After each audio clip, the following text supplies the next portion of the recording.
Amigos, buenas tardes, bienvenidos a 24 horas. La exigencia de visa para la entrada de extranjeros al país ocasiona inconvenientes a la frontera sur colombiana por el hacinamiento de migrantes. Hola Dayana, ¿cómo estás? Hola María Gracia, amigos, buenas tardes. Así es, Ipiales mantiene el estado de calamidad pública y activa un corredor humanitario para retornar a los migrantes a la frontera colombo-venezolana. Así empezamos hoy. Colombia cuenta con 6 albergues para acoger a 400 personas, pero al momento están hacinadas 700. Y en Rumichaca permanecen al menos 300 extranjeros que no logran ingresar a Ecuador por falta de la visa. Ese número, lo que nos va a pasar es que se va a incrementar el día de hoy, dejándonos en condiciones de verdad muy difíciles. Por ello se mantiene el estado de calamidad pública en Ipiales, a fin de que el gobierno colombiano asigne recursos extras para poder cumplir los requerimientos que tienen todas estas personas. Pese a los problemas, los migrantes siguen llegando a Rumichaca, donde son tentados para cruzar la frontera ilegalmente. Hay muchos temas que se están presentando, los pasos ilegales es uno de ellos. Seguramente eso va a ser una de las situaciones que tenemos que alinearnos y revisar con la misma policía. Las autoridades colombianas trabajan en la activación de un corredor humanitario que permita trasladar a los extranjeros a la frontera con su país, pero el problema es que en sus planes no está dar marcha atrás. No quiero ir para allá. Yo quiero quedarme aquí. Los albergues son ocupados principalmente por sectores vulnerables. En Ipiales, Jairo Jacome Ortega, 24 horas. El testimonio anticipado de la ex asistente de presidencia, Laura Terán, fue suspendido por la inasistencia de 7 abogados de los procesados. La diligencia se deberá desarrollar de forma improrrogable el próximo domingo a las 10 horas. Tardó más adecuar la sala de audiencias de la Corte Nacional de Justicia para un amplio número de abogados que el tiempo en el que la jueza Daniela Camacho tomó la decisión de suspender la diligencia que estaba programada para receptar el testimonio anticipado de la ex asistente de presidencia Laura Terán. Esto dentro del caso Sobornos 2012-2016. La razón, la inasistencia de 7 de los 26 abogados que debían estar presentes. Es lamentable que se haya procedido de esta manera. Esto afecta, demora el proceso, pero también afecta los derechos de nuestra defendida, toda vez que el riesgo en el traslado. Al respecto, la fiscal general Diana Salazar calificó este accionar de los abogados como una deslealtad procesal, pues estaría intentando dilatar el proceso. Que la fiscal diga que esto de aquí, un abogado puede estar o no estar, me parece espeluznante, porque esto es parte de la audiencia de juicio. Y tienen que darse cuando estén todos los defensores de su posición. El testimonio anticipado de Laura Terán se realizará de forma inaplazable el próximo domingo 1 de septiembre a las 10 horas. El de la ex asesora de Rafael Correa, Pamela Martínez, será el martes 3 de septiembre a las 9 horas. Según el abogado de Laura Terán, Luis Muñoz, su defendida aportará con detalles fundamentales para el proceso. ¿Quiénes eran las personas que estaban presentes en este proceso de entrega de dineros? ¿Cómo se llevaba el manejo de la Administración de Justicia? Adelanta que dentro de este proceso Laura Terán deberá ser considerada inocente, pues solo cumplía órdenes de sus superiores al ser una funcionaria pública. En Quito, Daniela Valencia, 24 horas. El arresto domiciliario de Alexis Mera levanta suspicacias y cuestionamientos, pues hay argumentos jurídicos que sostienen que debería estar en prisión. Si bien no se le concedió la caución, Alexis Mera seguirá en arresto domiciliario y los cuestionamientos en torno a esta medida continúan. Sobre todo tomando en cuenta que otros exfuncionarios procesados en este mismo caso, incluso con grillete, escaparon. Yo creo que la fiscal podría solicitar al tribunal que se revean y dar quizás algún tipo de explicación o insistir en la petición original con nuevos elementos de juicios. Yo creo que las revelaciones que se conoce ahora revelan de una enorme capacidad de poder que ha tenido y que probablemente siga teniendo. Desde la Fiscalía han rechazado la medida alternativa a la prisión, aduciendo que tal como dice el artículo 537 del COIP, podrán recibir arresto domiciliario embarazadas, mayores de 65 años o enfermos incurables, y Mera no está en este grupo. Pero también la Fiscalía ha advertido sobre un supuesto riesgo de fuga, tras recibir una alerta el 7 de julio pasado. Pese a que nunca fue notificada por el EQ 911, la empresa encargada del monitoreo lo advierte en una un informe al que hemos tenido acceso. Alertan que ese día Mera estuvo lejos de su casa. Dice, se verificó rastro, presenta salidas de cobertura hacia la avenida del Bombero. Operador gestiona llamada. Indica que no ha salido del domicilio. En días anteriores hay también varias salidas del perímetro que califican como ilegales, según este informe. La Fiscalía incluso notificó la alerta al juzgado, pero no hubo respuesta, al menos no que conozcamos. En este mismo caso se cuestiona que Mera tenga arresto domiciliario cuando tiene cargos por 3 delitos que podría conllevar a una acumulación de las penas. Y las medidas alternativas a la prisión preventiva solo caben delitos que son sancionados con hasta 5 años. Pero lo cierto es que cuando se estableció la prisión preventiva que Alexis Mera apeló, aún no se reformulaban cargos en su contra. Se lo investigaba solo por concusión, donde esta alternativa sí es permitida. Estos son los argumentos que giran en torno a las dudas de por qué Alexis Mera cumple arresto domiciliario y no prisión preventiva, medida que el tribunal que la sustituyó consideraba excesiva, pese a las quejas y advertencias de la Fiscalía General. Dayana Monroy, 24 horas. A través de un comunicado enviado por Alexis Mera, el exsecretario jurídico de la presidencia niega que en su situación exista riesgo de fuga, pues recuerda que cuenta con permanente custodia policial. Además, asegura que las alertas que constan en los informes a los que tuvimos acceso se generan cuando el brazalete electrónico se descalibra, pero que estas alertas finalmente son falsas. Rechaza también que el 7 de julio pasado haya caminado hasta la avenida del Bombero. Como prueba, adjuntó el reporte policial de sus movimientos de ese día.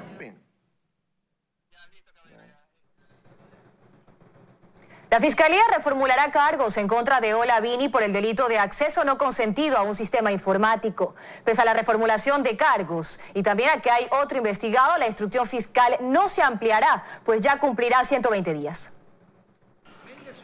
La reformulación de cargos parte de un informe de CNT, en el que se reflejaría un supuesto acceso a su sistema informático. Es por lo que la Fiscalía busca reformular cargos contra Ola Vini, ahora por el delito de acceso no consentido a un sistema informático, y no por ataque a un sistema informático. El nuevo delito por el que se formularán cargos consta en el artículo 234 del COIP, dentro de la misma sección del delito antes investigado, y es sancionado con la misma pena. Dice el artículo 234, la persona que sin autorización acceda en todo o en parte a un sistema informático o sistema telemático de telecomunicaciones, o se mantenga dentro del mismo en contra de la voluntad de quien tenga el legítimo derecho, para explotar ilegítimamente el acceso logrado, modificar un portal web, desviar o redireccionar de tráfico de datos o voz o ofrecer servicios que estos sistemas proveen a terceros, sin pagarlo a los proveedores de servicios legítimos, será sancionado con la pena privativa de libertad de 3 a 5 años. La audiencia de reformulación de cargos ya tiene fecha, se la realizará mañana al mediodía en el Complejo Judicial Norte de la capital. La defensa de Ola Vini ha cuestionado que la reformulación de cargos se dé un día antes de que termine la etapa de instrucción fiscal que finaliza este viernes, pues pese a la reformulación,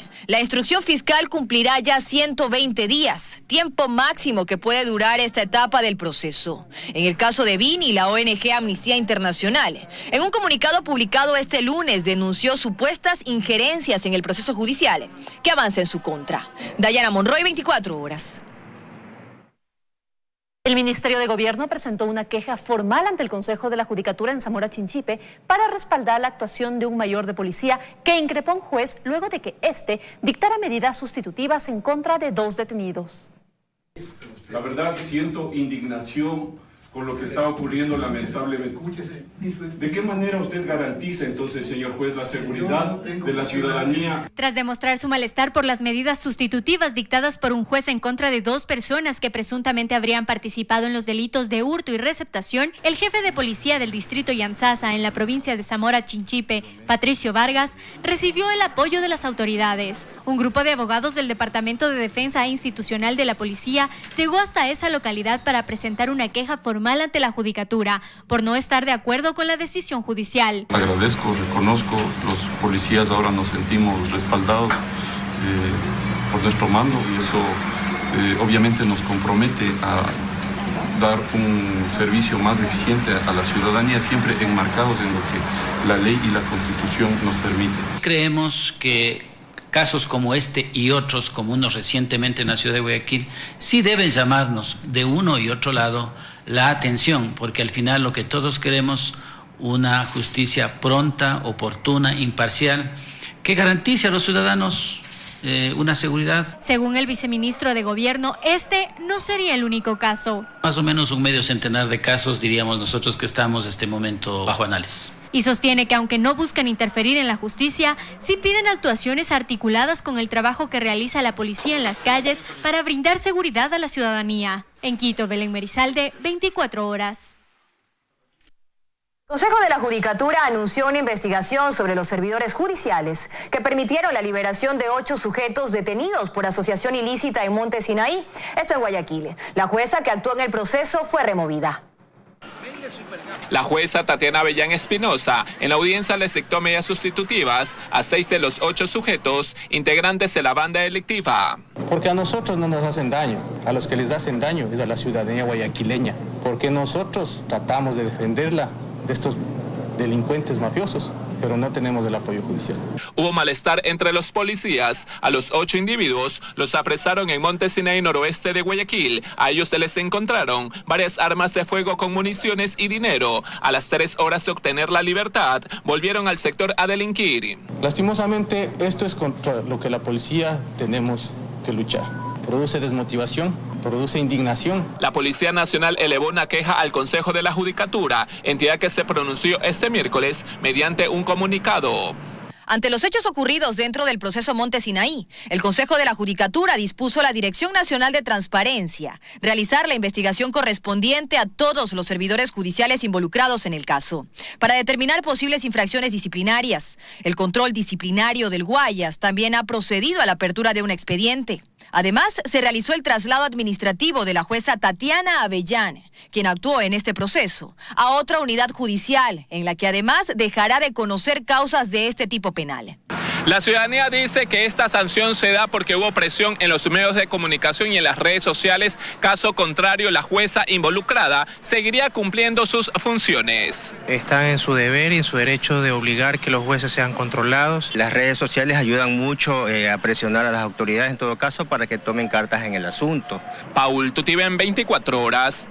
Continuamos, amigos. La Agencia de Regulación y Control de las Telecomunicaciones presentó el calendario y la normativa que se usará para el concurso de asignación de frecuencias, que se hará este año. El proceso para televisión iniciará en octubre y para radio en diciembre. Varios representantes de los medios de comunicación asistieron a la presentación de los procedimientos para la designación de frecuencias de radio y televisión 2019-2020, que estuvo a cargo del director de la Agencia de Regulación y Control de Telecomunicaciones, y quien explicó el cronograma del concurso. Hablando de un concurso de televisión para máximo la última semana de octubre. Y estaríamos hablando de un concurso de frecuencias para FM como máximo la primera semana de diciembre. Freire indicó que este proceso de designación se llevará a cabo con total transparencia, refiriéndose a los concursos anteriores. Eco de esos informes emitidos por la Contraloría General del Estado, que determinaron la existencia de serios indicios de corrupción en el concurso para otorgamiento de frecuencias 2016, organizado por el régimen anterior. La posición del director del Arcotel fue aplaudida y felicitada por el director de la Asociación Ecuatoriana de Radiodifusión Nacional, quien además en representación de los medios privados recomendó que no vengan los grupos políticos y no vengan los grupos de poder a tratar de ser radiodifusores de la noche a la mañana. El director del Arcotel aseguró que se respetará lo que dispone la ley para la asignación de 34% de total de frecuencias en oferta a comunidades y pueblos indígenas. En Quito, Paul Coello, 24 horas. El Consejo de Participación Ciudadana está preocupado por los flujos de recursos financieros. El presidente del organismo asegura que necesitan $800.000 de manera urgente para sufragar los gastos corrientes de la institución. La primera sesión del Pleno del Consejo de Participación Ciudadana, luego de la elección de las nuevas autoridades, evidenció la preocupación que tienen los consejeros por el flujo de recursos para el pago del gasto corriente. Porque estamos al culminar este mes. Si nosotros no cumplimos este mes con pagar los servicios básicos, realmente no vamos a poder funcionar. y mocionó que se haga un llamado al ministro de Finanzas para la provisión de los recursos necesarios. Pero la moción no pasó, pues el presidente del organismo informó que mantiene un contacto directo con el ministro de Finanzas para la transferencia de los fondos. El monto estimado para el mes de septiembre aproximadamente rodea cerca de $800,000. Hemos estimado un monto aproximado para finalizar el año de 4,5 millones aproximadamente. Aguardan la aprobación del presupuesto de $4,5 millones hasta finales de este año y del presupuesto previsto para 2020, cuyo monto no precisó. Pero mientras tanto, este miércoles aceptaron la renuncia del secretario general del Consejo de Participación y de los secretarios técnicos de Transparencia y de Participación Ciudadana. Las dos secretarías, tanto la de lucha contra la corrupción como la de participación, son electas por el Pleno del Consejo de Participación Ciudadana, obviamente cumpliendo los requisitos respectivos.